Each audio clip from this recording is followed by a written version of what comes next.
I think Canada should make infrastructure investments, but we need to move beyond thinking about just bricks and mortar and roads and bridges to recognize that we also need infrastructure around childcare services. Right now, the data are clear that Canada is one of the least generous industrialized countries on the planet when it comes to investing in the generation raising young kids. That's partly because we're weak on childcare services. We could build those spaces, invest in them, and all the data show that in sluggish economies, investments in childcare services have a multiplier effect, and what that means is that it stimulates local economy where it's spent in that local economy, and that could be communities from coast to coast in Canada. And the second important infrastructure investment we need to make is into housing. Housing specifically that recognizes the following problem.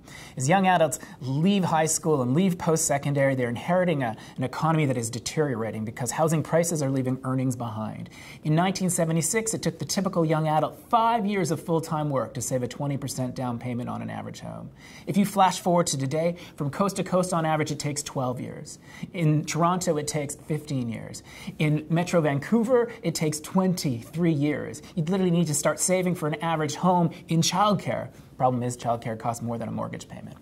So what we need to do is recognize more and more young adults are going to be renters for longer periods of their lives, if not indefinitely. But we don't have enough rental supply. And so a major infrastructure investment that we need right now is investments in purpose-built rental, especially in our big cities across this country, as part of a national housing strategy.